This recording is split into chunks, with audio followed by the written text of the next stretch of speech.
E aí, pessoal, começando mais um Ribeirão Podcast, o que dá certo no interior do estado de São Paulo. Estamos aqui com mais um episódio, tá eu, Gabi e o Vagnão aqui. Eu já vou começar, gente, explicando para vocês que esse é um estudo de caso. O que é o estudo de caso? É onde a gente olha o seu business, então a sua empresa que vem aqui para brilhar. E hoje a gente está aqui com o X-Menu, que é um ótimo aplicativo que você já deve ter visto nas suas compras aí. Você já deve ter visto ele como alternativa para os seus pedidos. Então, na verdade, nós vamos entender que é da nossa terra, que é da nossa gente e por que ele está crescendo tanto nesse mercado. Então, vamos entender melhor esse game de hoje. Gabi, quer apresentar o pessoal? Vamos lá. É muito legal fazer esse episódio porque eu sou de restaurante, né? Eu tenho 2 restaurantes aqui em Ribeirão e conheço o Wagner há muitos anos e já tive em outros sistemas. E hoje em dia o sistema que a gente usa é o sistema dele. Não por esses belos olhos claros, mas muito pelo... A qualidade mesmo é muito boa, ele é integrado, ele vai falar disso aqui, mas vai ser um episódio bem bacana. Então, se você conhece alguém de restaurante, indique para ver esse episódio. A gente vai debater sobre várias coisas, vamos questioná-lo sobre isso. E só sobre o estudo de caso, então se você quiser um dia trazer o caso da sua empresa pra gente, entre em contato que a gente combina de gravar esse episódio. Vagnão, eu queria que você começasse apresentando como que foi a sua história assim, nesse ramo de sistemas, como que você começou? Não vou antecipar, dar nenhum spoiler, então começa pra gente lá no início. Só apresenta a gente que eu esqueci. É verdade. Pessoal, eu sou o Gabriel Mendes, então se vocês quiserem achar no Instagram é Gá Mendes Cruz. Eu falo bastante de empreendedorismo e BI lá, então tem bastante conteúdo de graça. O Alexandre é o... Consultoria.aguilar. E eu já vou passar a bola, que daí o Vagnão já responde a pergunta e já se identifica nas redes aí. Bora lá, vamos lá, Vagnão. Beleza, gente, prazer estar com vocês. Minha história começa em 1996 no segmento de food. Então, lá naquela época, eu criei um sistema chamado Mr. Chef, tá famoso por aí já há algum tempo, que eu vendi em 2008 para a Bematec. E depois foi vendida para a TOTUS e tal. A TOTUS comprou a Bematec em 2012, se eu não me engano, por aí. Por isso que ele chega de helicóptero, viu, galera? O barulho que vocês ouviram é por isso. Parece. Não, na verdade, é o meu celular vibrando. O pessoal chamando aqui para fazer proposta. Nessa época já tinha sistemas assim? Já existiam? Existia, cara. Na verdade, naquela época, o forte mesmo era um negócio chamado Memoconta, que você deve ter ouvido falar. Era uma máquina registradora mais inteligente que distribuía a impressão nos pontos de produção. Esse cara era o carro-chefe, ele, esqueci o nome. Como é que é? Alguma coisa 2000 também, era muito forte. E aí depois, na época que eu entrei, o sistema do momento era o DOS, era o sistema Colibri, né? O Colibri já surgiu nessa época. Eu cheguei um pouco depois dele já com tecnologia Windows em 96, o que era um fator limitante para mim na época, porque o hardware para rodar o Windows em 96 era muito pesado, você tinha que comprar licença Windows, então a coisa encareceu um pouco mais. Aí a hora que a gente chegou mais ou menos em 2001, 2002, o preço do hardware já caiu bastante com o Windows e aí a empresa decolou. Que legal. Decolou em 2002 e já em 2008 veio proposta irrecusável da Bematec para aquisição. Pô, mas foi bastante tempo, 2002 para 2008, 6 anos, né? 6 anos remando. É que é um mercado que na época não era muito informatizado, né? Então era desbravar... Quebrar pedra, assim, Exatamente. Né? Era subir a Serra do Mar, que nem com os portugueses quando chegaram no Brasil. Não era fácil o negócio. Cara, eu fico imaginando, é loucura. Como tocar um restaurante sem sistema me parece quase impossível, assim, né? A gente ainda tem os carinhas hoje que ainda estão com o lápis atrás da orelha, mas assim, é uma loucura, né? É uma verdadeira loucura. Se você for ver isso no estado, depois nós vamos falar mais para frente, né? Não vou furar, não dar spoiler nenhum, mas nós vamos falar um pouco de como é que é lá nos Estados Unidos para a gente poder ter uma comparação. E como foi nesse começo, assim? Como que vocês fizeram para entender a necessidade do segmento e traduzir ela de uma forma diferente do que tinha? No começo a gente pega aí o que tinha no mercado, que era a Comanda 2000, lembrei, Comanda 2000, o Memoconta. Então era abrir, fechar conta, abrir, fechar conta, abrir, fechar conta. Fomos ali fazendo o que o dono do restaurante queria. E aí você começa... O nosso mercado ele é muito interessante porque ele é retroalimentado pelos próprios clientes o tempo todo e você não dá conta de atender tudo. Você como dono de restaurante sabe, toda hora você me liga perdendo um relatório novo. Sim. É assim que a gente aprende. Ainda mais quando você desbrava um mercado que ainda não está desenvolvido. Na época, lá em 96 até 99, era muito, muito primitivo o negócio. O comando eletrônica a gente fez a primeira em 1998. Quando minha filha nasceu, inclusive. Eu atendi a casa noturna à noite com radiofrequência, fazendo comanda eletrônica, banco de dados Access, o que Nossa. muitos não vão saber o que é, mas é uma coisa pré-histórica. Existe ainda? Acho que não existe mais. Existe, mas ninguém usa, porque não vale a pena com Power BI e tudo mais. Sim. Mas assim, ele é retroalimentado. Então os clientes trazem as necessidades para a gente e a gente vai tentando dar sentido para aquilo, porque um comerciante normal, ele quer a solução do problema, mas muitas vezes ele não sabe qual que é a melhor solução para aquilo. Perfeito. Ele te traz a dor, você pega a dor e tenta transformar aquilo ali numa coisa mais prática, né? Não adianta você automatizar um processo não inteligente, você tem que deixar aquilo de uma forma mais simples, mais fácil. Wagner, qual é a dor principal que o X-Menu responde? Cara, em uma frase, nós somos o único sistema no Brasil totalmente integrado. Ou seja, todas as verticais que você trabalha. Achei que a gente fosse falar disso mais para frente, mas já me pegou de surpresa. Isso é bom. Mas você vai pegar hoje tablet na mesa para um garçom, comanda eletrônica todo mundo faz, mas tablet, totem, WhatsApp, delivery online, pagamentos online, assim, tudo está dentro da empresa. Então o cliente, né, o lojista, ele não precisa ligar para 3 ou 4 fornecedores para descobrir onde é que está o problema. Nosso suporte é fantástico. O pessoal, o Gabriel usa nosso suporte, ele testemunha viva, tem depoimento dele no meu site, no meu Instagram. E o grande diferencial é ter tudo integrado. E por que ter tudo integrado é tão importante? Porque hoje o maior problema de um dono de restaurante, né, de estabelecimento de food, como um comércio em geral, é o tempo. Ele não pode perder tempo. Os horários de picos de venda são curtos. Você tem que fazer um giro alto de mesa. Então, qualquer retrabalho que você tenha, qualquer erro que você tenha na sua operação, é um prejuízo enorme. Eu diria até que você falou do suporte, mas eu acho que essa nem é a maior dor, porque pode ser que um sistema dê pouco suporte.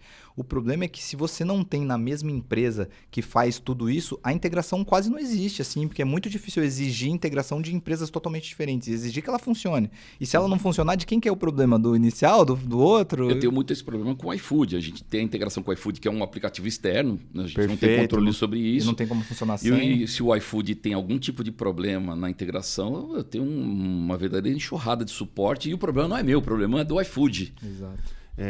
E até traduzindo para o pessoal que está aí, porque de repente você não é um dono de restaurante, você é só um usuário, assim como eu frequento muito o Peixinho Oriental, eu estou entendendo o seguinte, quando ele fala de verticalizar, para quem não é do segmento, se eu peço na minha casa, eu estou acessando o X-Menu e o Gabriel, para me incentivar, ele me dá um desconto para poder pedir por lá. Sim. Então ele me incentiva a pedir via X-Menu. E quando eu estou dentro do restaurante dele, eu leio o QR Code, vejo o mesmo cardápio, faço o mesmo pedido, a atendente lê o QR Code e mandou para minha cozinha e depois a minha conta também vai chegar via ele. Estou traduzindo bem o que é? Muito bem. A verticalização basicamente é as várias formas que existem na loja de serem feitos pedidos. Então você tem um cliente que senta na mesa e faz pedido no tablet, um cliente que senta na mesa e faz um pedido no QR Code. Tudo isso são... Hoje tem vários estabelecimentos que usam um aplicativo para cada coisa. Um aplicativo para o tablet. Então, você está na mesa, é um tablet. Tem que integrar com o PDV dele, para ir para o caixa, para poder fechar contas. Outro aplicativo. Um aplicativo que faz delivery. Então, o cara vai lá, faz o pedido no delivery para ele fugir das taxas do iFood. E assim vai. Você tem totem de autoatendimento, você tem a parte de equipamentos em Android. Não é todo mundo que tem software para Android. A maioria ainda no mercado é para Windows. Então, hoje está diminuindo muito o valor dos equipamentos em Android. Está vindo uma demanda de equipamentos em Android para o Brasil para fazer o ponto de venda, que vai baratear muito o custo dos equipamentos. E as próprias operadoras de cartão de crédito estão fornecendo isso daí para os estabelecimentos. Quando ele diz isso, é aquelas maquininhas de cartão. As maquininhas de cartão tem Android agora. Exatamente. Então, no nosso restaurante, por exemplo, o garçom, ao invés dele ter, que é uma funcionalidade deles também, a gente usa também, dele ter no celular dele fazer o pedido, ao invés dele fazer isso, ele faz o pedido na própria maquininha do cartão. Então dá para ele fazer o celular, pedido, né, ali, pagar. Então, por exemplo, estamos nós 3 comendo aqui. Eu tô com a maquininha do cartão, o garçom tá com a maquininha do cartão, ele fez o pedido. Aí você fala, puta, cara, deu um problema, vou ter que sair. Aí você vira pro garçom e fala, cara, bate R$50 da minha conta. Num restaurante normal, o garçom vai ter que pegar esses R$50, levar no caixa, quem tá na mesa vai ter que controlar para ver se você se descontou o valor que você pagou no final. Nesse sistema dele, não. O cara já faz na própria máquina do cartão, dá baixa em R$50, isso já sai direto da conta e já fica redondo. E só uma conexão entre os mundos aí. Eu gosto de cardápio físico. E eu vejo que, por exemplo, os meus pais também têm dificuldade, se eles vão sozinhos, de fazer. Sim. É possível juntar os mundos, a pessoa checar num cardápio físico e depois fazer o pedido no X-Menu? Essa multiplataforma não é um problema. O ideal é o estabelecimento ter alguma coisa física, porque tem pessoas que têm dificuldade, mas o grande problema do QR Code, o QR Code na mesa, né? Para quem está assistindo não é muito ramo, você chega hoje nos estabelecimentos, a pandemia acelerou muito isso, tem lá o QR Code, nosso cardápio está disponível. Esses aplicativos são ruins, a interface é péssima, muitas vezes o pessoal põe PDF, aí você tem que ficar ali dando zoom, aí você escolhe um prato, aí você não consegue voltar, aí a sua esposa quer outra coisa, seu pai quer outra coisa, não consegue, fica atrapalhando. E o cara precisa olhar o cardápio todo até chegar no que ele quer, às vezes. Não, subir e descer várias vezes é impraticável em PDF. Aí você tem hoje vários cardápios de consulta, né, que tem uma interfacezinha um pouquinho melhor, mas você não consegue pedir nada por ali. Então, o que a gente oferece são os 3 mundos. Você tem aí a consulta, você tem apenas consulta, você tem pedido, cliente, senta na mesa, lê um QR Code e faz o pedido, e você também pode fechar a conta. Sim. E pagar com Pix, já no próprio celular. Então, isso aí é um caminho sem volta. Só que depende muito do público, da casa, depende muito da própria casa em si, dos funcionários incentivarem, políticas promocionais. E se você pega um público jovem, nós temos casas com um público jovem. Aqui em Ribeirão a gente tem... Posso fazer um... Pode fazer merchan? jabá para quantos você quiser. O Boni Espetaria, ele tem QR Code na mesa. E ele é bem jovem, o público. Não, o pessoal é jovem, o pessoal senta lá, pede espeto, ele só fica trazendo lá, só tem o pessoal para trazer a espeto. E é fácil porque tem esse segundo pedido dele mais simples pelo tablet. Mas deixa eu fazer um link que eu acho que vai ser interessante para levar quem está assistindo a gente a como você pensou em todas essas soluções. Me volta um pouquinho do como foi doloroso vender para uma SA, até um pouquinho antes, assim, como foi que você quebrou antes de vender, e aí depois esse processo de venda para SA e o que te levou para um sistema novo e o que você pensou diferente. Me dá esse panorama. Tá resumir, porque isso daí levou anos, né, cara? Mas, cara, como tudo no Brasil, empresário, como diz meu pai, a gente tem que se levantar puxando os próprios cabelos, né? Então... Isso é boa. Saco roxo. Se você não tiver saco roxo, você não consegue ser empresário, porque primeiro você paga os funcionários, paga os fornecedores. No meu caso... Paga o Estado. O Estado você sempre deixa por último, porque esse é o único que você pode deixar de pagar. E foi exatamente... Para de te fornecer, não para de te fornecer. Exatamente, né? porque não te provê absolutamente nada. Então você paga as contas, não te provê absolutamente nada para você ter um negócio. Ele é 25%, e foi 25% sócio da nossa empresa. Quando eu vendi, total. perdi 25%. Era meu sócio majoritário da empresa. Sem saber. Então, basicamente, me perdi. Não, você estava falando de como foi esse processo de quebrar ali. Porque assim, você começa uma empresa, tudo alegria e tal, só que aí começam a chegar as contas, você não conseguia vender na época por causa do Windows, que eu falei para vocês, que era um fator limitante na época, então aí você se endivida. E aí eu fiz o que a maioria dos brasileiros que não tem educação financeira fazem. Entrei no cartão de crédito. Primeiro foi o meu, depois foi o do meu cunhado, que era meu sócio, meu pai, minha mãe, minha avó, cheque especial já tinha minha ido irmã, também.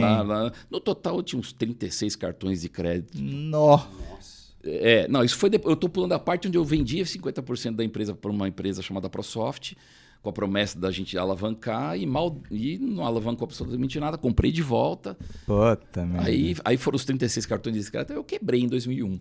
Caraca. Inclusive foi um dos motivos de eu mudar aqui para Ribeirão Preto, que eu sou de São Paulo.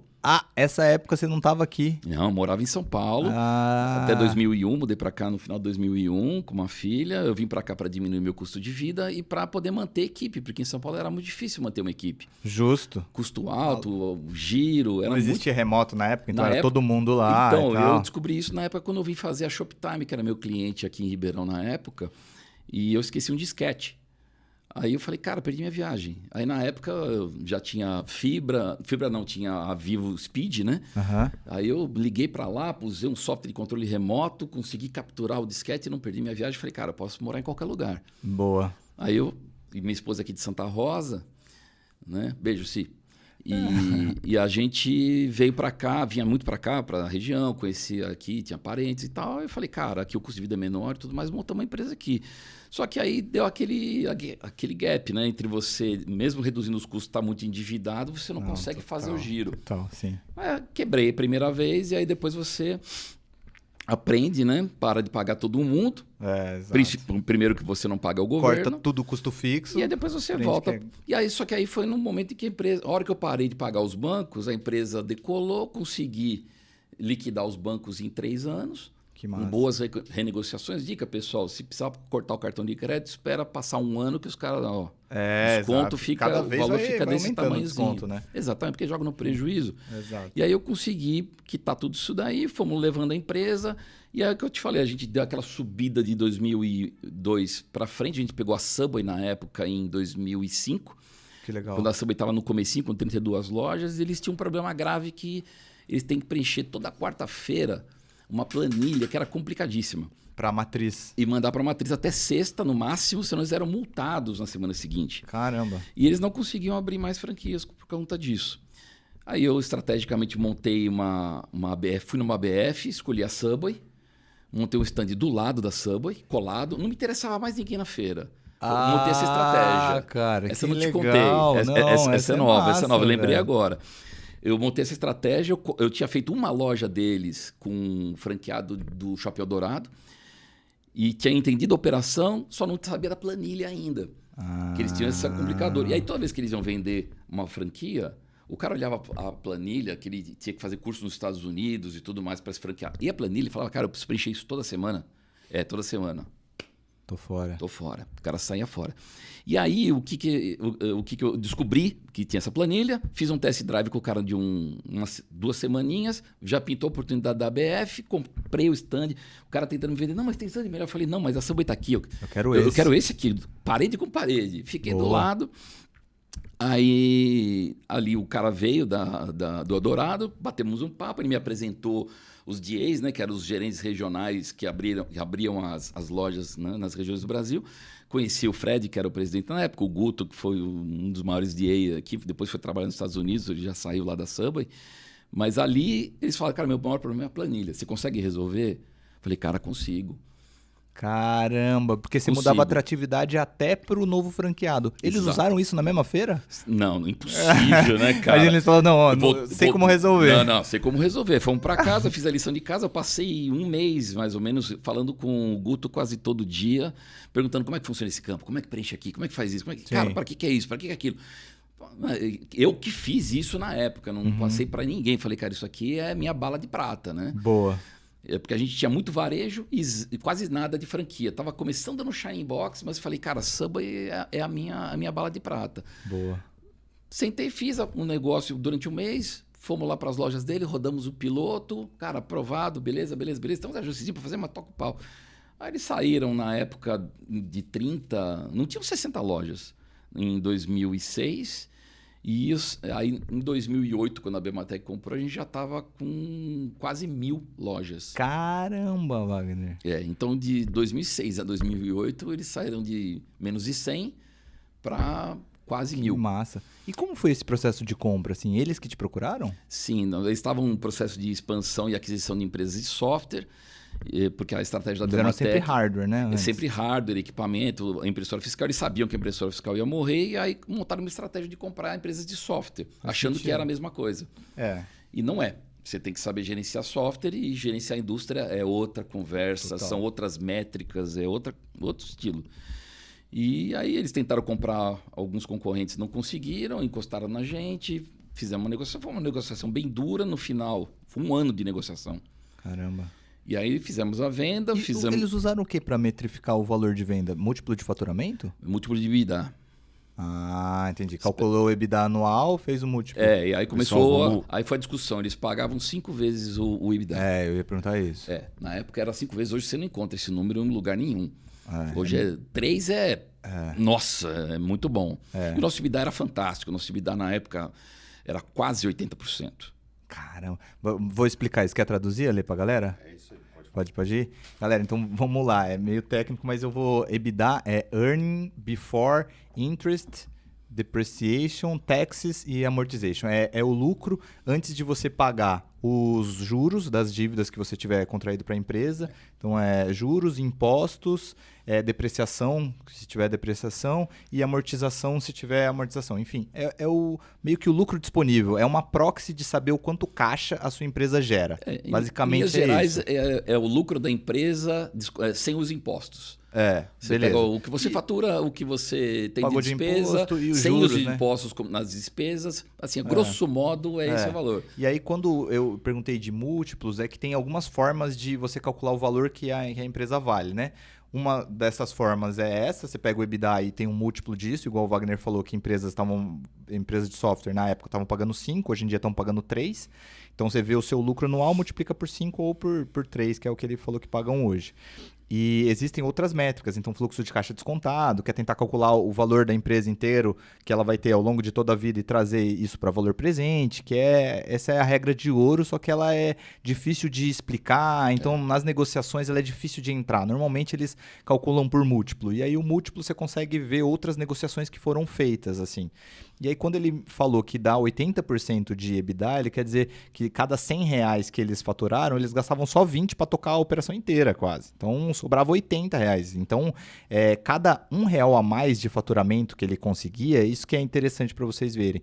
Cada R$1 a mais de faturamento que ele conseguia, sobrava, vou pôr mais. Então cada R$10 que ele conseguia de faturamento, sobravam R$8 de EBITDA. E isso multiplicava por R$5 o valor que a empresa valia. Então a cada R$10 que ele conseguia de novas receitas, ele conseguia R$40 a mais de valor da empresa. Por isso que muitas empresas, para fazer a venda, elas inflam o seu faturamento, assim, então elas tentam correr, mesmo que seja negociações com quase prejuízo, assim, para tentar inflar o faturamento ou inflar o EBITDA, então pegam um dinheiro emprestado para inflar o EBITDA para depois conseguir vender.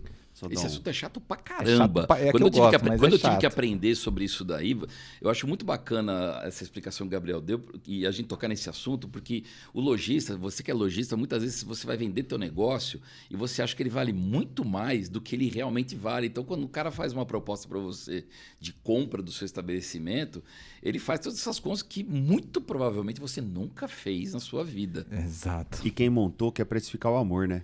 Não tem preço. Tanto é que a dica que eu dou para você que quiser vender o seu negócio ou receber uma proposta é encontre um negociador terceiro da sua confiança. Né? Eu tinha um grande amigo meu, um irmão meu de infância, que eu botei ele para negociar, porque se ele não tivesse feito a negociação, não saía. Eu não teria vendido de jeito nenhum. Se você me perguntasse se eu me arrependi de vender, me arrependi. Ah, é mesmo? Muito. Porque depois eu não recebi. Como assim? Uma empresa de capital aberto, no final, eles solicitaram coisas que não estavam no meu contrato, eu decidi não ficar depois do meu período de earnout, né? Para quem não entende, assim, me compraram em 2008, eu tinha que ficar até 2010, e eu me pagar quase tudo em 2010. E aí, um pouco antes da minha saída, perguntaram se eu ia ficar ou não. Eu falei que não me interessava ficar numa empresa desse porte, na metodologia de trabalho deles, não me interessava. E foi meu erro. Aí o pessoal começou a me pedir outras demandas para eu entregar para poder me pagar. Falei, não, isso não está no meu contrato. E aí eu não recebi. Eles entraram em arbitragem, né? Arbitragem é um tribunal privado, vamos dizer assim, você paga, né? Porque é uma empresa de capital aberto, eles não podem ter pendências na justiça comum, né? E foi a melhor coisa, graças a Deus, porque ela é cara pra caramba, mas se resolve em até 15 meses. Aí eu fiquei um ano inteiro tratando a arbitragem, aí eu quebrei a segunda vez. Porque nesse tempo você não poderia trabalhar, tinha no compete. E eu montei loja de restaurante, eu fui dono de loja de restaurante. Pessoal, vocês são heróis. Bom, parabéns para vocês. Eu montei uma loja aqui no Extra de massa. Eu tinha acabado de montar a loja, aí esse processo de arbitragem rolando, aí 2 meses e meio com a loja aberta, eu fiquei sabendo que a arbitragem ia ser suspensa pelo período de férias dos juízes, dos advogados, todo mundo que ia para Miami, para todo lugar. Ia voltar em agosto, isso daí lá em maio. Aí eu falei, não, para tudo, vamos estancar o prejuízo, eu estou sem dinheiro.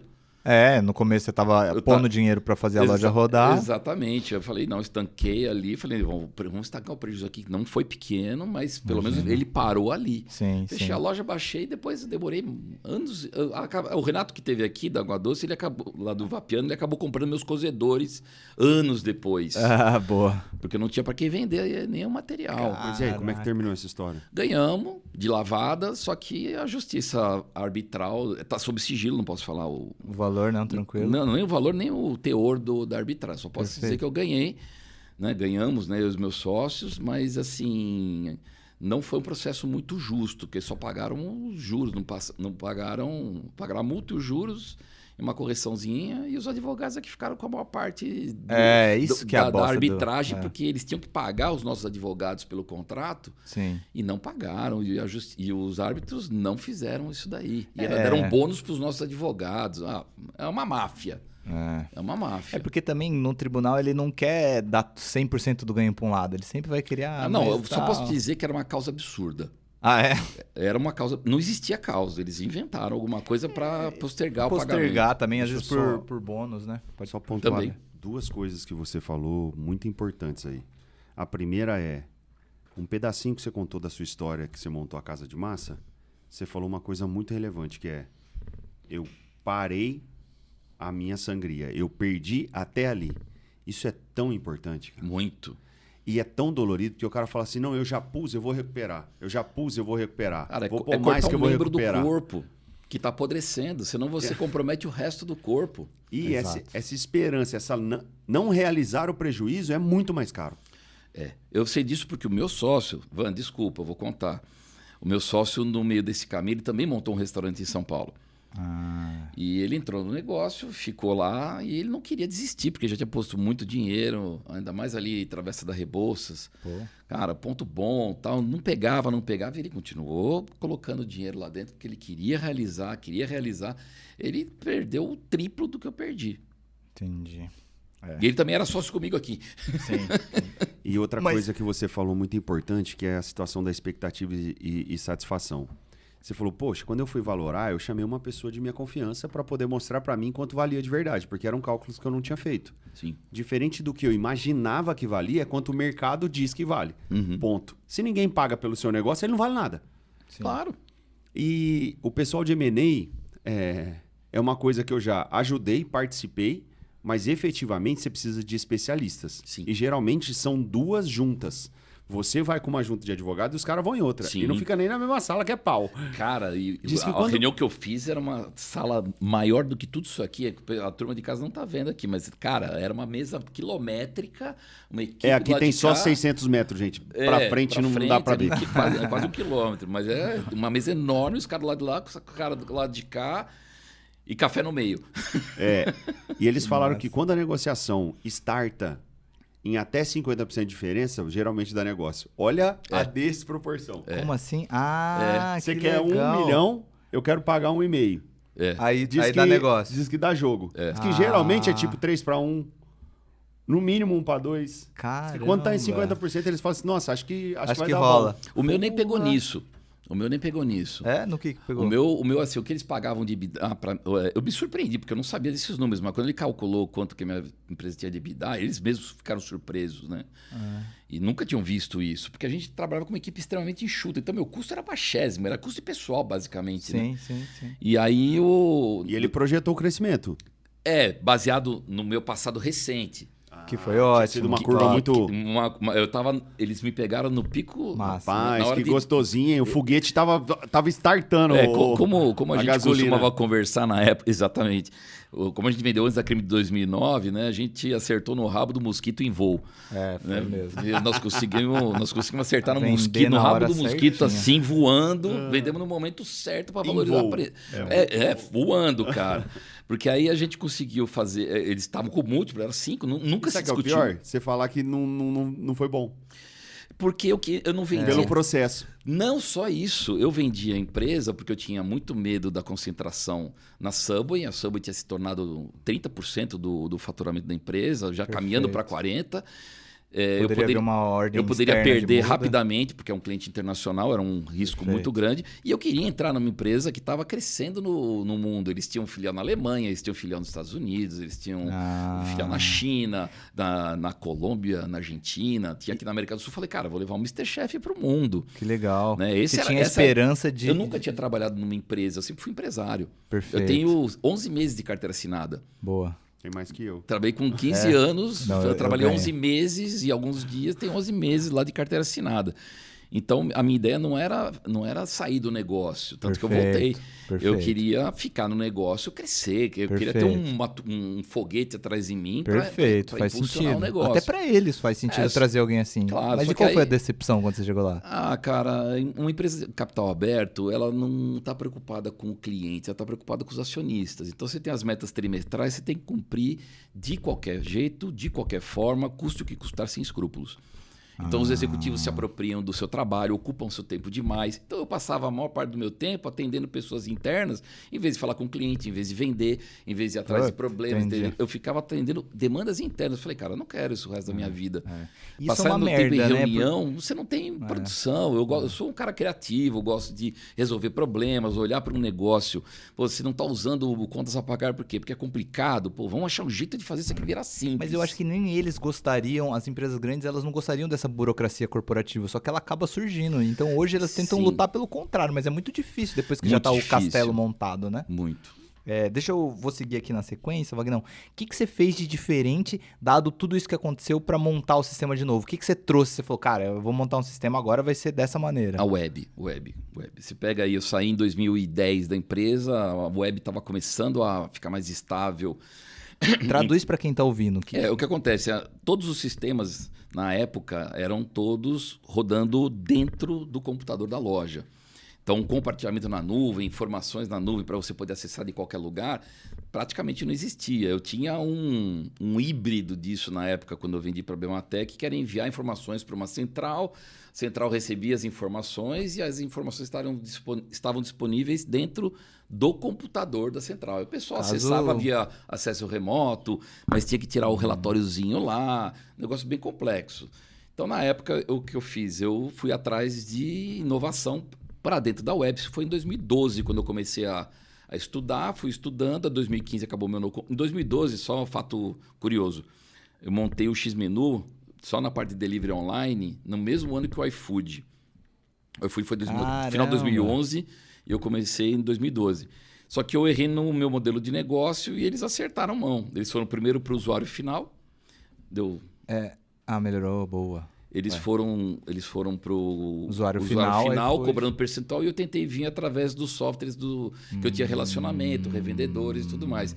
Então, não conseguia gerar demanda, eles dispararam em 2014 e a gente ficou para trás. Mas Deixa eu explorar esse ponto que eu achei genial, nunca tinha pensado nele. Não sei se para quem está ouvindo ficou claro, porque o Wagner veio desse background de sistema, então ele tentou criar esse lance de delivery para os clientes, só que forçando as lojas a adotarem, então usando isso como um chamativo para ter mais pontos de venda dele, assim. O iFood, contrário disso, ele não veio pelo sistema, ele veio focando no usuário. Então, ele tirava cupom pra caramba, queimava dinheiro. Então... Não, mas no comecinho nem isso tinha.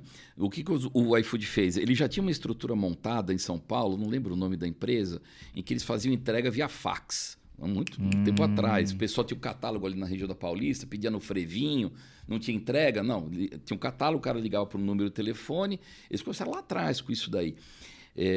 E aí fazia o pedido e os caras tinham a logística, passavam na loja, mandavam o pedido por telefone ou por fax, o pessoal tirava o pedido. Perfeito. Então eles tinham uma infraestrutura de uns 70, 80 restaurantes já usando. Perfeito. E aí o que eles fizeram? Eles começaram a dar de graça ao iFood, só paga se tiver pedido. Perfeito, Só paga se tiver entendi. pedido. Mas, cara, deixa aí. Se tiver pedido, vale a pena. Deixa aí. Começou com 3%. Perfeito. Deixa aqui. Ah, põe aí. O cara não pagava nada. Ah, instala aí. Ah, põe aí. Beleza.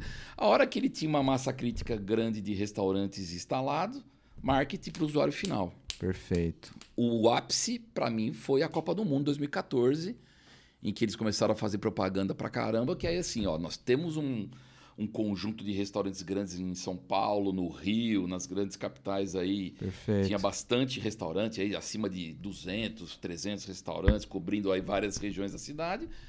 Vamos pro marketing, foram pro marketing, fizeram a coisa rodar, porque é o efeito Tostines que eles geraram, né? Perfeito. É Vende fresquinho mais porque porque vende assim- mais ou vende mais porque é fresquinho? Exatamente. O grande problema do lojista é que não tinha demanda e o grande problema de você ter uma demanda é que não tinha lojista. Perfeito. Então eles alimentaram os lojistas e depois bateram aqui. Foi uma estratégia brilhante.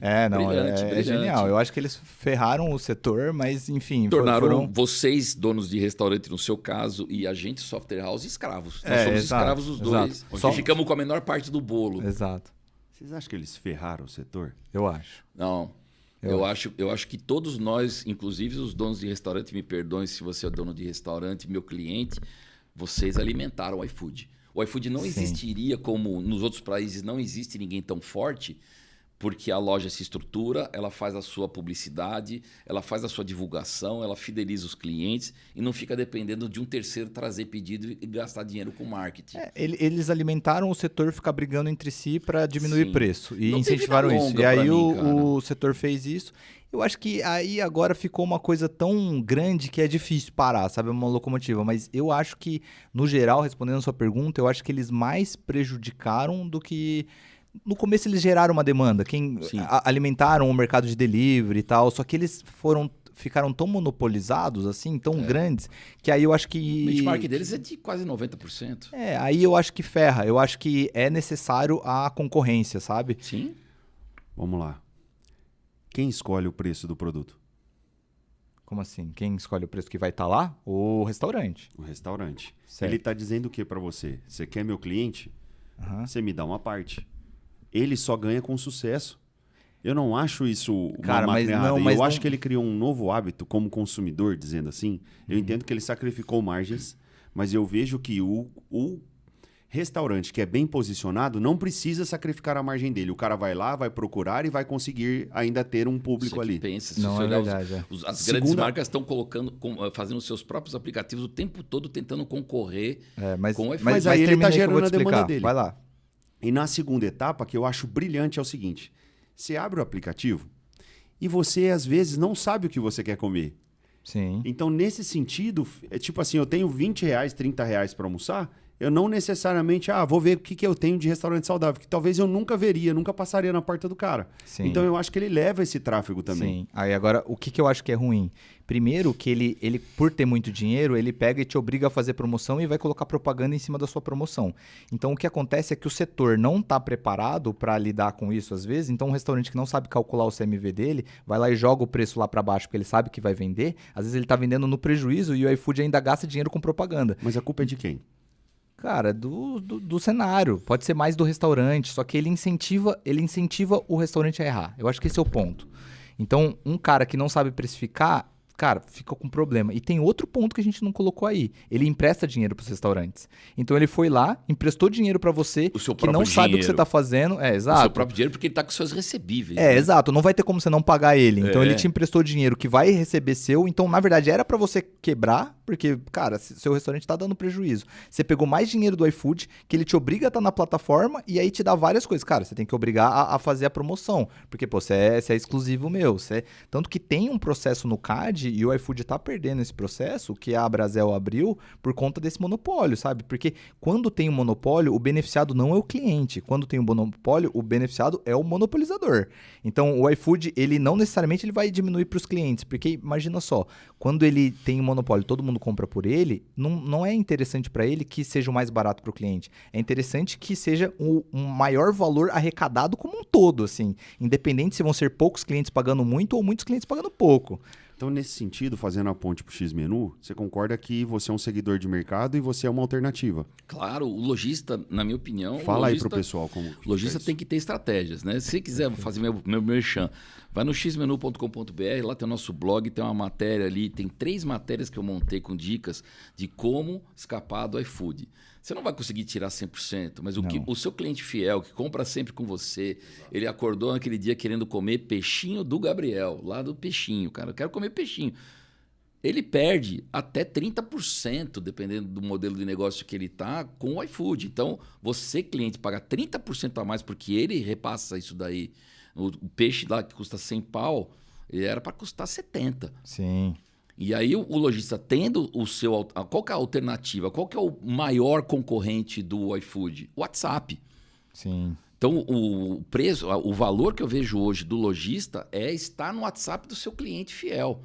Para que você vai dar dinheiro para o iFood do seu cliente que é fiel? O iFood tem que ser para capturar pedido. Eles fazem esse discurso na venda. Exato. Deixa eu eu colocar esse ponto que faz sentido. Aí uma vez tinha uma palestra, que eu faço parte do Lead, a gente trouxe uma vez o Diego Barreto, que é um dos... Acho que ele é VP do iFood, não é o Bloise que é o presidente, acho que ele é VP.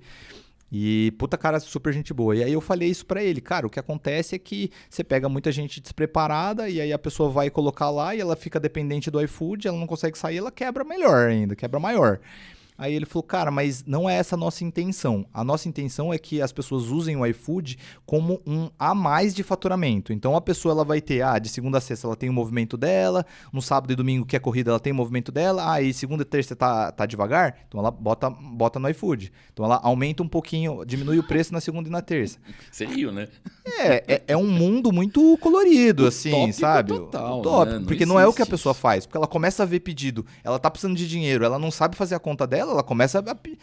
Então, vamos fazer essa ponte aí pro cara que tá ouvindo. Então, nós falamos do iFood, os benefícios e os malefícios do cara que é líder de mercado. O que nós estamos falando em termos de estratégia? Você tem um restaurante. O cara que não te conhece, que é o exemplo que a gente estava dando, quero comer comida saudável. Você é um cara sem glúten, você é um cara especializado em comida vegetariana. Perfeito. É difícil, isso está totalmente disseminado na sociedade. O cara está disperso, ele não sabe onde ir.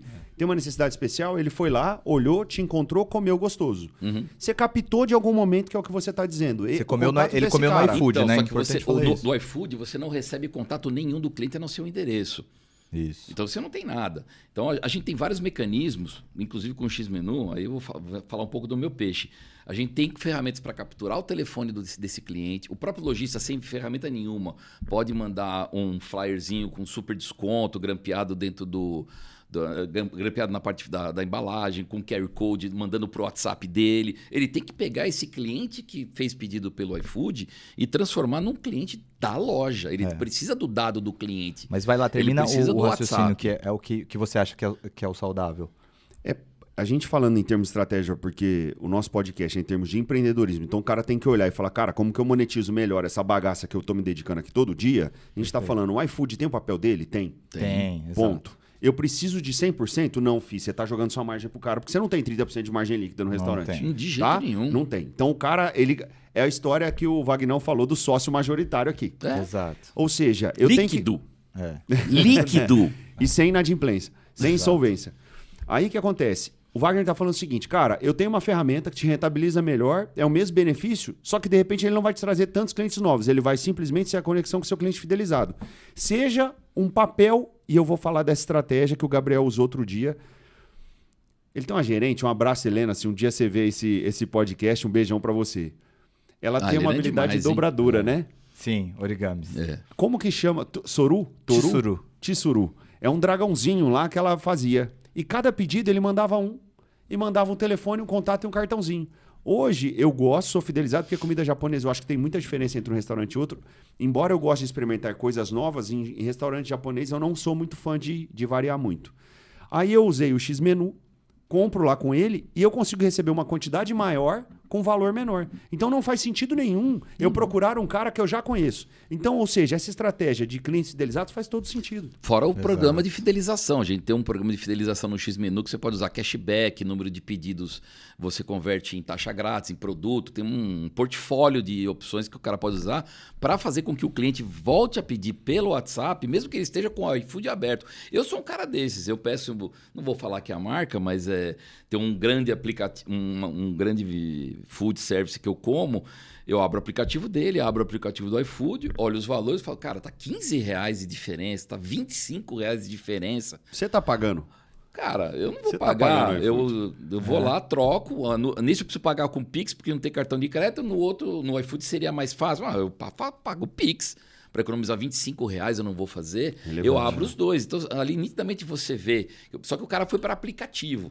Eu baixo, é uma bosta eu baixo pouquíssimos baixar, né? aplicativos. Entendi. Porque essa loja ela não montou uma estratégia de WhatsApp. Você tem que ter a sua estratégia de WhatsApp. Os pequenos, todos eles estão com estratégia de WhatsApp. Os pequenos, todos eles têm WhatsApp, fazem de tudo. Só que o problema é que a hora que você começa a crescer no número de pedidos do WhatsApp, o WhatsApp vira um problema. Só que a gente automatiza isso. A gente consegue automatizar pedidos pelo WhatsApp. Uma ordem de grandeza para quem está olhando lá. Eu fiz um pedido de R$100 para você no peixinho via iFood. Pingou, Perfeito. 70. Até 70 tem, dependendo do Dependendo, modelo, tô pinga falando um número R$70. muito longe. Não, é isso mesmo, É isso 70. Fiz o pedido pelo X-Menu. Você que é lojista, você vai receber o que aqui? 100. Aí. Fez pedido por 100. O Wagner, você não paga o percentual do pedido. Não, é você uma paga mensalidade. a mensalidade dele. Entendi, entrou no seu custo fixo. Exatamente. Sabe qual que é o problema do... Bom, já dei uma ordem de grandeza que eu queria, ou seja, todo mundo já entendeu que faz sentido. Agora, só para... Acho que a gente está indo quase para a reta final aí das suas perguntas. Você falou da estratégia do pequeno, todo mundo está indo para o WhatsApp. E eu acho que também a superexposição atrapalha. Muito. Minha visão. Muito. Então o cara é uma lanchonete de bairro. Ele te manda todos os dias alguma coisa de lanche, ou te manda as promoções, ou te manda o cardápio do almoço. Cara, aquilo é tão irritante que você bloqueia. Sim. Agora é o arquivo no WhatsApp. Você vai lá e bota em conversa arquivada, você nunca mais vê. Só quando você quer ver, você entra lá, abre ela e acha. Mas uma coisa que eu acho que mudou muito para sistemas, é interessante falar, foi a pandemia. Isso para tudo, né? A pandemia mudou a vida de todo mundo. Dizem que acelerou em 10 anos a informatização, enfim. E aí todo mundo teve que correr atrás de sistemas de delivery. Todos os restaurantes que eu conhecia que não tinham delivery abriram delivery. Foi aquela correria e tudo. Não entrando na pandemia, que é uma coisa do passado, o pós-pandemia mudou. Então, existe um antes e um depois da pandemia. Sim. Então, colocando a experiência do nosso restaurante, logo depois da pandemia, teve uma queda enorme de delivery, porque todo mundo queria sair. Então, Sim. cara, não quero ficar em casa, pelo amor de Deus. Fiquei 2 anos em casa, vou querer sair. Perfeito. Só que aí depois voltou, porque as pessoas elas adquiriram um hábito diferente. Sim. Então, a gente começou a ver o quão gostoso é uma pizza e Netflix. Essa é a real, que antes, às vezes, a gente não considerava como uma alternativa para o meu entretenimento.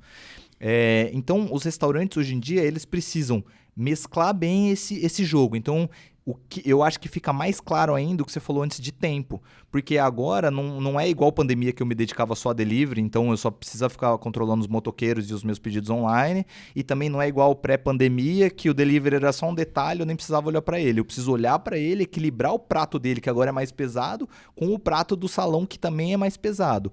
O que você vê de reflexo pós-pandemia nos restaurantes? Bom, acho que a primeira coisa importante para o empresário, né, já que o nosso público aqui, né, do podcast é o empresariado, nunca mais, espero que vocês tenham aprendido, nunca mais coloquem todos os seus ovos na mesma cestinha. Então, quem vivia de delivery e estava preparado para delivery, bombou. Maravilha. Foi o que a gente viu dos nossos clientes que sabiam fazer delivery, não dependiam do iFood, era só complementar. Esses caras bombaram. Quem dependia de salão, quebrou. Tentou fazer delivery, teve falta de motoqueiro e foi para o saco. Sim. Segundo ponto, depois da pandemia, né, durante a pandemia, muitos garçons foram demitidos, perderam emprego e não voltaram para o mercado. Então você tem uma falta de mão de obra enorme agora para colocar os garçons extras, aqueles que você conseguiu manter maravilha, para contratar mão de obra hoje. Qual que é a sua maior dor de cabeça hoje? Cara, do setor inteiro é mão de obra. O que você falou é muito claro, porque o nosso segmento é o segmento que mais emprega o primeiro emprego. Sim. Então a pessoa que Montar não uma sabe escola, nada... Gabi, um curso. De garçom, né? Pô, não tem tempo não, gente. Cara, pelo amor de Deus. é uma roubada. É uma roubada total pela minha conclusão logo na sequência. E nós estamos resolvendo esse problema e ele é reversível. Do mesmo jeito que as colheitadeiras deixaram os catadores de cana na miséria e sem emprego, o emprego do tirador de pedido, não do garçom, né? O tirador de pedido, aquele cara que é o primeiro emprego, o cara que não sabe trabalhar, é o cara que não conhece o teu cardápio, aquele cara... Esse cara está perdido com o autosserviço. Sim. Então você vai para. Hoje em dia você pega restaurantes que estão com dificuldades de contratar mão de obra, o cara olha, faz a conta, bom, eu consegui 2 garçons bons, eu vou atender uma praça aí de 40 mesas. Dou 2 garçons para 20 mesas cada um é puxado. Puxadíssimo. Como é que você vai vender? Cara, compra tablet, põe QR Code na mesa, tá sem dinheiro para colocar a tablet, põe QR Code na mesa, põe QR Code na mesa, o cliente faz o QR Code. Eu acho até melhor, pra falar a verdade, o cliente gosta mais. Mas assim, você tem que agradar Todo mundo, todo o público que vai na sua loja. Então você tem o QR, tudo é complementar e dependendo de quanto você quer investir. Você põe um tablet na mesa, você põe um totem de autoatendimento na entrada, você economiza um caixa, então você não tem uma pessoa operando um caixa. Você precisa colocar mais um caixa, você está num shopping, você tem movimento pra caramba. Você vai ficar na fila? Não. Você vai para um que tem menos fila. Exato. Posso fazer uma janela, Opa, Vagnão? vamos lá.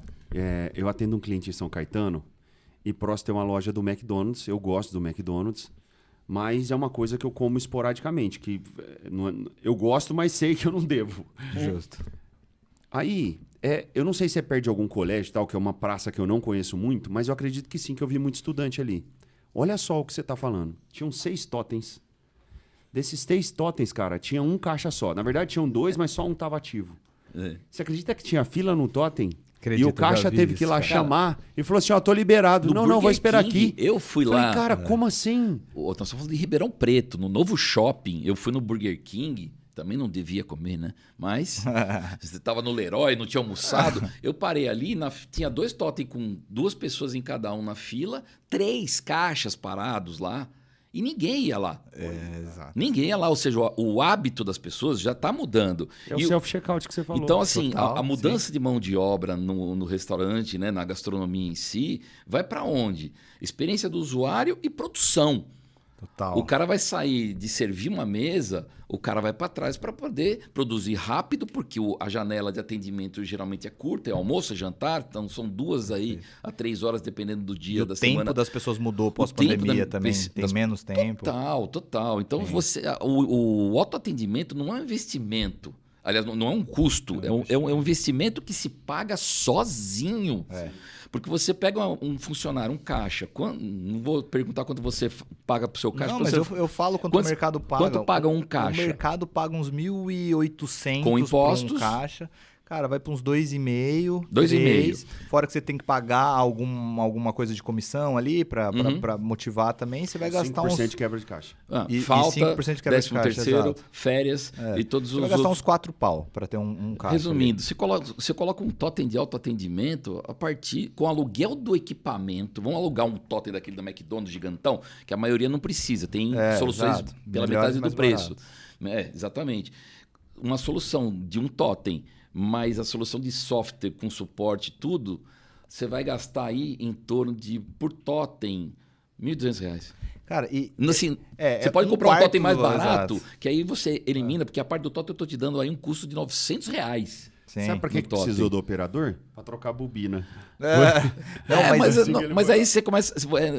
O emprego, né? O governo tem que estar preocupado em preparar as pessoas de uma forma melhor para fazer coisas inteligentes. Porque as coisas que não precisam de muita qualificação vão ser todas automatizadas. O ser humano tem que voltar a ser ser humano e trocar ideia. Exatamente. Mas, Wagner, uma coisa que quem está ouvindo às vezes não considera, e para mim é uma das coisas que mais vale a pena nessas automações, não é nem o custo, mas a vantagem de você não precisar gerir.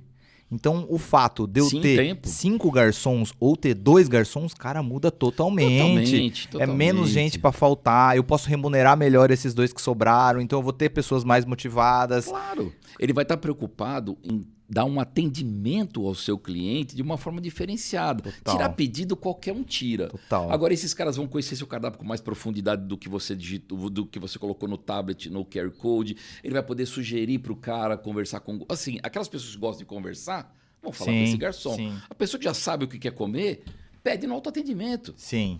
Tanto é que vamos fazer um link para a NRF, talvez, não sei. Então deixa eu fazer essa ponte, que eu pensei sobre isso e ia falar sobre isso agora. O que você falou, que eu acho que faz muito sentido, e a loja da Apple, quem tá aqui no Brasil dá pra ir... Fecha essa pandemia aí, que então ainda vai, tem mais vai. algumas coisas. Então, só fechando aqui a pandemia, né? Antes a gente tinha delivery e salão. O pessoal que botava os ovinhos só no delivery se deu muito bem, obrigado. O pessoal que estava no salão, salão ferrou. tomou bomba. Hoje você tem que manter um esquema misto. Sim. Você não, o cara que deu certo com o salão e no delivery, o cara que tinha salão e deu certo no delivery, falou, pô, uma rendinha extra aqui. Exato. Ou se pintar uma pandemia, eu vou estar mais preparado. Aí o cara planeja a operação dele, só que aí é aquele que você falou anteriormente. O cara tem que dar atenção pro salão, o cara tem que dar atenção pro delivery. Você tem um caixa. Assim, 90% dos meus clientes têm um caixa. Sim. É um operacional. O cara tem que pegar, ajudar o garçom num cancelamento, o cara tem que cobrar a cozinha, despachar uma entrega, falar com o motoqueiro. E como é que esse cara tem o WhatsApp? Não atende direito. Não consegue. Aí a gente entra com soluções. A solução do WhatsApp de autorresposta, pedido automático pelo WhatsApp. O cliente pergunta como é que está o status, o WhatsApp já responde. Você entendeu? E aí os pedidos... O WhatsApp avisa ele quando o pedido sai. O WhatsApp, exatamente. Também. O cara paga com Pix na sua aplicação. Ele já recebe uma confirmação no WhatsApp dele. Esse do Pix é top. Então agora na tua loja vai sair esse mês aqui uma versão que você vai dar saída pelo caixa. A hora que o teu entregador estiver saindo, você der a saída... Qualquer cliente que liga no teu telefone, ele vai mandar o WhatsApp para esse cliente também. Antes era só pelo pedido online. Ah, que legal. Então, qualquer cliente que liga na tua... Isso daí vai forçar o quê? O cara ter o número do teu WhatsApp. Perfeito, aí, eu posso mandar propaganda, várias coisas. A hora que o cara começar a falar no WhatsApp de novo com você, ele já vai ver o link. Aí você bota uma super promoção pro cara fazer o primeiro pedido, o cara tá capturado. Que legal. Você entendeu que como se retroalimenta? Legal. Então, a hora que você... Por isso que é importante você ter uma solução integrada. Nesse momento pós-pandemia, em que as pessoas estão fazendo muitas coisas, né? O caixa é multitarefa e ele não dá conta de atender bem os três. Então você tira o cara praticamente do delivery, foca ele um pouco mais no salão e aí você coloca os POS que você tem aí das bandeiras, das bandeiras, não vou fazer propaganda para ninguém, né? Justo. E aí você tem um garçom que se autogerencia e tira a sobrecarga do caixa. Ele tira pedido, ele fecha a conta, ele recebe. Sim. Então você distribui o serviço. Sim. Então aquele cara que só tirava pedido, se você pôr um autoatendimento, o cara faz autoatendimento. Não tem mais espaço para ele, não adianta. Não tem. Sempre vai ter, né? Mas eu acho que vai tender a morrer. Mas vai tender a diminuir. Mas você pega esse cara e transforma ele num comim. É isso que eu ia falar. Você transforma ele num cozinheiro, você transforma ele num dispatch. Para quem não sabe, dispatch é aquele cara que fica pegando os pedidos, organiza e entrega para o motoqueiro. Que muitas vezes o caixa é o próprio dispatch. Mas não, isso que você falou deu uma entrada para o que eu estava querendo falar antes, que é o seguinte. O que eu acho que mudou, e isso é uma mudança que vai ter para sempre, quem já foi na loja da Apple vê a diferença. Vou tentar traduzir para vocês em palavras. Então a gente vai numa loja normal, vou no Magazine Luiza. Eu vou lá, o funcionário tá lá para, quer esse produto aqui, então ele faz várias coisas operacionais para me vender aquilo. Pega aí, eu vou pro caixa, pego uma outra fila. Diferente da loja da Apple, que o cara ele quer me atender, ele não tem meta de venda, o negócio dele é falar, cara, funciona assim, assado. Então ele fica com a parte que é a única parte que não é robotizável, que é o contato humano. Então ele vai me falar, cara, qual que é a sua dor? Onde você tá? Esses canalhas vendem bem pra gente. Eu tive lá, gastei uma grana. Eu adoro, eu tenho tudo, só tô sem relógio hoje. Mas o que vai acontecer com os restaurantes é que os garçons, eles vão parar de ter que fazer as coisas operacionais. Exato. E vão ficar muito mais conseguindo olhar pro cliente, porque não adianta. Se você tem muitas coisas para fazer, você tem que focar naquelas, você não vai conseguir dar aquele atendimento a mais. Você não vai conseguir dar aquele... perceber que, o cara agora ele vai querer pedir um chopp. Então você não vai conseguir... Isso daí é super tradicional. Você tem restaurante, você sabe bem disso. O garçom, ele é bom, e isso nos Estados Unidos é a mesma coisa. O garçom é muito bom no que a gente chama de primeiro pedido. Que é o pedido grande, né? Sim. Quer dizer, na verdade, o primeiro pedido é dividido em duas partes, mas que chama a bebida primeiro, e comida. Que é a bebida e a comida. Mas primeiro ele pede a bebida, dá um tempinho para você escolher a comida, e aí você escolhe a comida. Dali para frente, o garçom não dá mais bola para você. Então você quer uma bebida a mais, você quer um aperitivo a mais, você quer que é muito difícil pro garçom, no lado dele, controlar claro. Isso. Porque você passa naquela mesa... Inumano, inumano, não dá. Então é aí que entra a automação. Perfeito. Mesmo num restaurante onde você tem um atendimento que o garçom vai, tira pedido, mais um QR Code na mesa, o cara, tô querendo um shopping, bicho, quero ir embora, minha mulher tá pedindo para ir embora, eu queria tomar mais uma, porque... aqui, o cara não olha pra mim, que você fica lá assim, né? Você fica lá assim. Ou você desiste também, né? Conta. Ou você... Não, e o pior, a conta. Você quer a conta. Também, exato. A conta. E assim, a mesa tá empatando um primeiro novo grande pedido do garçom. Exato. Então, se você não tem uma automatização da conta, a gente tem o QR Code, você pode pagar a conta com o Pix, o cliente nem fala com o garçom. Ele simplesmente pede a conta no celular, paga com o Pix, Isso já dá E baixa vai no embora. caixa, não Já dá tem erro baixa de no conciliação. caixa, acabou, não tem Perfeito. conversa, a mesa já está liberada. Sim. O cara vai embora, mesa livre, o garçom Você- tirando Bora o pra pedido. próxima. Você falou desse cenário ideal aí, o tanto que mudou. Também estava numa loja do Mac, eu já tinha visto isso na Pizza Hut. Mas eles fizeram mesas interativas lá. Ah, isso é louco, né? E ele fez Como mesas. assim, interativo? É, na Você- mesa. Tem um projetor em cima. Que louco. É. E aí, a que eu tava era só um jogo, não era pra fazer um pedido. Então você tinha um joguinho na mesa, tipo, a criança que consegue massa, interagir. Então ela cara. é touch, ela toca aqui e interage com a mesa. Que legal. E eu vi isso pra pedido também, que eu falei, cara, vai só evoluindo, porque na verdade a experiência é a mesma, você só muda o formato do Sim. cara imputar, né? A interface, né? Você usa a UX que a gente fala, né? Nessa linha, o que você viu da NRF? NRF, para quem não sabe, é a maior feira de varejo do mundo, ela é em Nova York. É. O que você viu de tendência, assim, e compara um pouco do mercado americano, porque a gente tem aquela síndrome de vira-lata, né? A gente acha que Sim. o mercado brasileiro é pior em tudo. Sim, é. Então, Cara, brevemente, só pegando o teu gancho da Apple, né? Na Apple o cara fica com a experiência com o usuário e tira pedido. Detalhe, os caras da Apple, eles fecham pedido num celular Apple, exato. paga num celular Apple, Não não existe existe caixa. caixa. Eles têm uma gaveta comunitária onde eles põem o troco quando é algum pagamento em dinheiro. E é isso daí. E você pega o produto com ele já É. e pronto. Comparando, agora aqui na Centauro tá a mesma coisa. Ah, é? É, a Centauro, não sei se aqui em Ribeirão tá igual, mas eu tava falando com o meu sócio, ele acabou de vir de São Paulo lá, tava me falando que numa Centauro eles perdiam muitos pedidos porque o cliente, ele é comissionado. Então o vendedor atende, aí ele escreve no papelzinho o nome dele, dá para você e vai para fila. Na fila, Cara, o pessoal desanima. começava a olhar no site, o mesmo produto que ele estava comprando, Ah, que louco. via que estava mais barato, frete grátis, largava o produto. Já tava ali, pedia por e ali linha. mesmo e ia embora. Eles acabaram com isso, colocaram o celular na mão do vendedor. O POS já passa cartão de crédito na mão do Perfeito. vendedor. O vendedor, não, porque não sei o que, tá mais caro. Ah, só um minutinho. Pera, na loja da web tá mais caro, tá mais barato do que aqui na loja. Só um minutinho. Ele entra com o login dele de vendedor, ele consegue acesso ao mesmo preço ou menor. Que legal. Já tira o pedido, já paga com cartão de crédito ali na hora Mas e não nesse- perde a venda. Só um ponto que eu acho interessante, já aconteceu Legal. comigo. Não precisa nem ser mais barato. Pode ser um pouquinho mais caro ali na hora. Você Paga, paga, só não porque- pode ser tão mais caro. Claro, lógico. Mas um pouquinho rola, você 15 paga o reais, custo. 10 reais, dependendo do É, tipo de produto, é exato, nada. Pra você já exato. pega o produto e vai embora. E até pra ele é melhor, porque a loja ia ter que despachar o produto, ia ter É, gasto vai- de vai ter o logística, tempo. você tava ali, Claro, pô, melhor mas pra é todo mundo, pros claro. dois. Ele já pode dar o desconto do frete, no mínimo. Exato. No mínimo já pode dar o desconto do frete. Perfeito. Agora, comparando a NRF, né? Na NRF eu esperava ver lá um monte de soluções para restaurante e sair de lá decepcionado.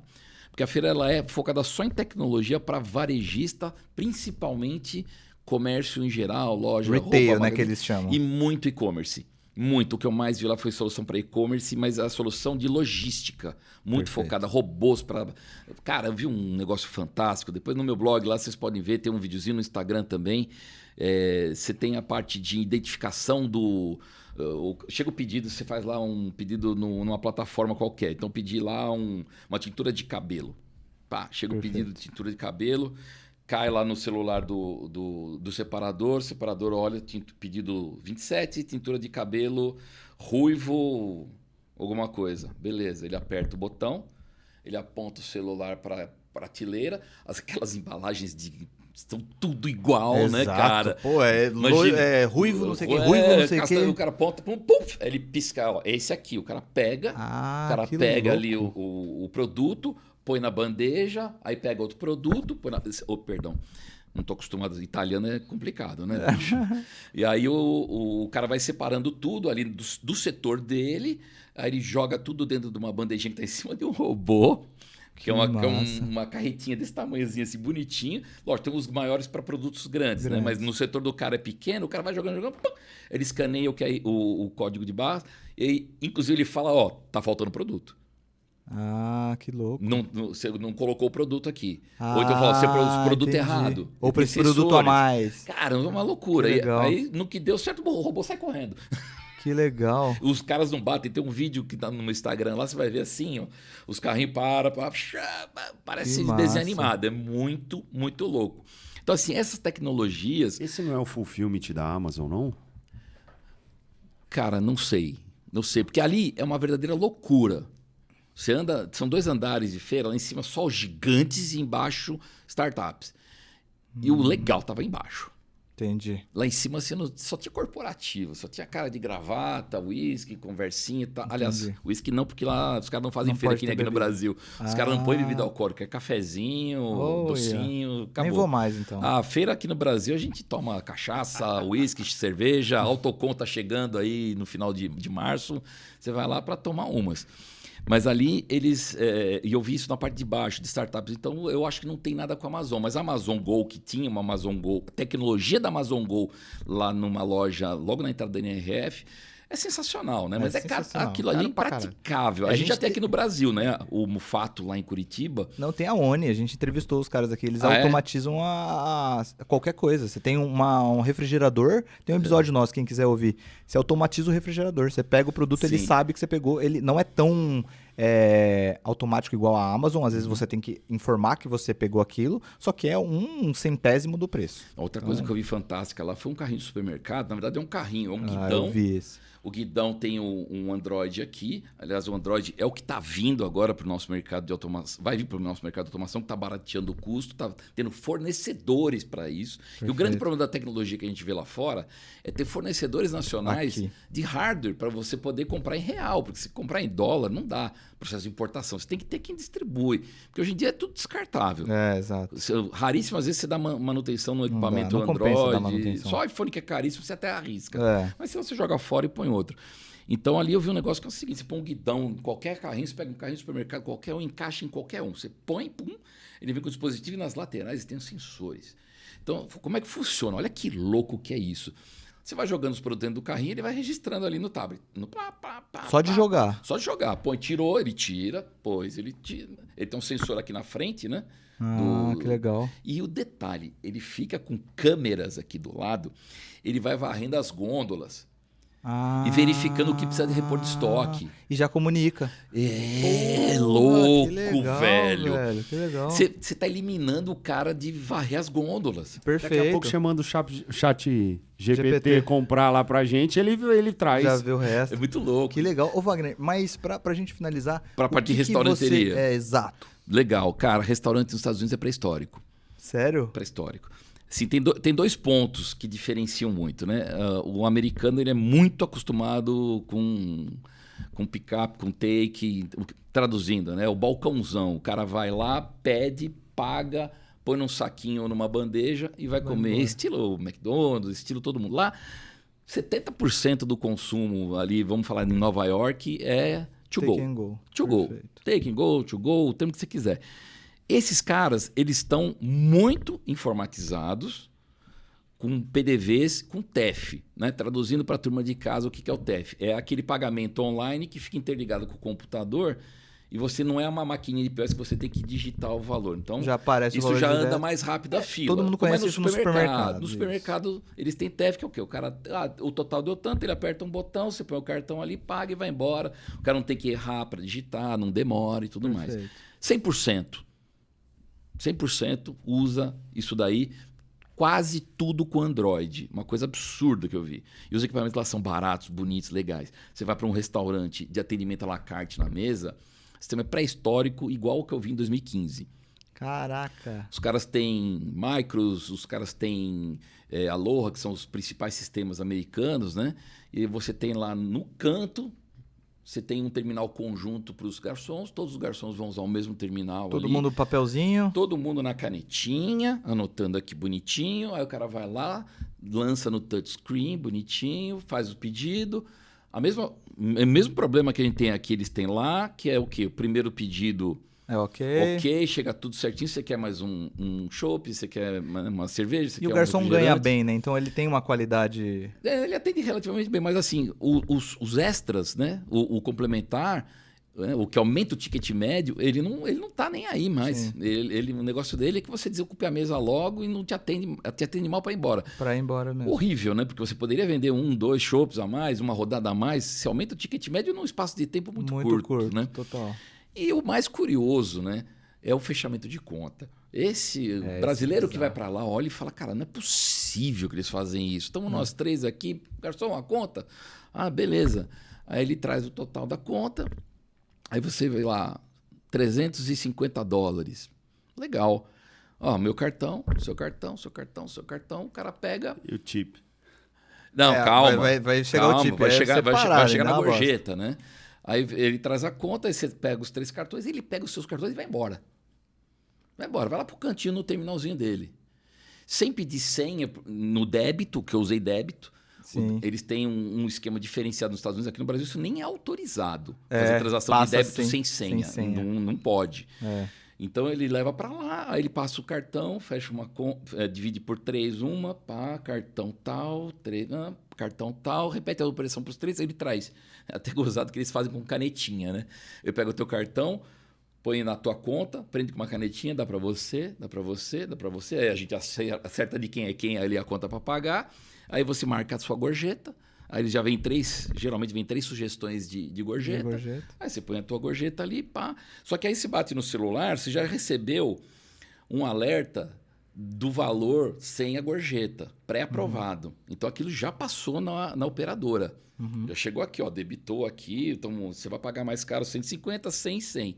Beleza, já chegou 100zão aqui para mim. Falei, legal. Aí você pega a marca gorjeta, vai embora. Aí você tem que confiar que o cara vai digitar a gorjeta que você determinou. Se ele digitou a mais, filhão, já era porque está pré-autorizado. Então você pega os restaurantes brasileiros, cara, a gente dá um show nesses caras. Porque você tem aí POS, como a gente já conversou aqui bastante, você tem tablet na mesa, você tem, mesmo que você não tenha o POS, você tem comandos eletrônicos que o cara tira o pedido, não perde tempo. Você imagina, eu vi isso. Fila no terminal para fazer lançamento. Fila de garçom. Tem muito aqui em Ribeirão. Se você parar em vários restaurantes que tem o totem para ficar lançando para o garçom lá dentro, você vê 2 na filinha ali, ó. O cara esperando para lançar o pedido. E cara levantando a mão e querendo atendimento. Isso aqui, mesmo aqui no Brasil, a gente tem solução. Lá fora, eles não, é cultural. Eles trabalham desse jeito há décadas e não muda. Eu acho que, só, último comentário para a gente encerrar, uma coisa que eu vi, eu não fui lá, mas eu acompanhei algumas novidades lá, e isso eu achei muito inteligente, é o seguinte, essa você vai gostar, Lê. Por exemplo, vou pegar o Graal como exemplo. Se tivesse um Graal ali, aí ele tem o caixa normal, que você pegou as suas coisas, você vai lá no caixa, então você vai perder o tempo ali que o caixa vai te atender, e ele tem como se fosse um caixa separado, que é só café e pão de queijo, por exemplo. Não tem os outros produtos para você fazer, é só café e pão de queijo. Então, ele descobriu que 80% das pessoas só tomam café e só comem pão de queijo e tomam café. Então, é uma fila express, assim, uma fila express para você passar por ali, que é muito mais rápido. Eu passei só por tem isso 2 no coisas. Na Shake Shack.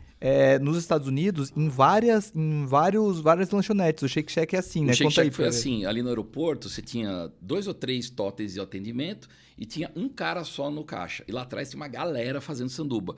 E eles já sabem quais são os sanduíches que se saem mais, porção de fritas, óbvio, e bebida é muito fácil. Então o que ele fazia? Ele pegava os produtos que ele mais vende, colocava no totem. Então o cara ia lá e já pedia, o que totem já está pronto. Ele libera rápido. E aí ele só tem que ficar se preocupando em tirar o pedido no caixa, de um pedido que, eu quero sem cebola, eu quero aquele sanduíche que sai menos. Então, assim, o que ele tem em estoque, o que é fácil, o que é rápido, ele joga pro totem. Então, o cara elimina praticamente, até tem a fila, mas a fila é muito ligeira, é muito rápido. O cara, pum. Você põe isso aí no aeroporto, em qualquer aeroporto do Brasil, com café e pão de queijo, é 80% de pedido do cara. Café, croissant e água. Pronto. Acabou. É o que vai. Tá mais nos aeroportos aqui que a coxinha tá sendo paga em euro. Você chega a 15 conto a coxinha. Mas você vai na sala VIP... é uma comédia. Você vai na sala VIP do... longe de querer ser exclusivista, né? Mas os caras te vendem uma sala VIP, você entra na sala VIP, você tá tomando champanhe sentado no chão, dormindo na sua mala. De tanta gente que tem na sala numa VIP, sala né? VIP. Então todo mundo vai lá, a crise tá tão grande que nego não quer nem pagar um salgadinho. Fora. O cara vai pra sala VIP, deita no chão e fica com uma taça de vinho ou de champanhe, comendo uma coxinha largada em cima da mala, né? Total. Dormindo. Os caras dormem lá dentro. Vagnão, para encaminhar pro final, que recado que você deixaria para quem tá ouvindo a gente, que é de restaurante e tá querendo se informatizar mais ou mudar o sistema. E até passa um pouquinho pela dor de mudar o sistema, que eu acho que é uma das maiores dores que tem. Que dica que você daria para esse cara? Cara, me solidarizo com todos eles. O grande problema do empresário em geral, não só do dono de restaurante, é o quê? Qual que é a ferramenta o que é mais caro para ele? Tempo. Falamos junto, hein? Essa foi boa. Nem combinada foi. Não combinamos isso aí, mas é tempo. Muitas vezes você não tem tempo para mudar o sistema, muitas vezes você não tem tempo para melhorar o seu processo. E, cara, esse é o tempo melhor gasto do mundo, porque quando você automatiza os seus processos, você para de perder tempo com isso. Então, assim, muitos dos nossos clientes não controlam sequer o contas a pagar.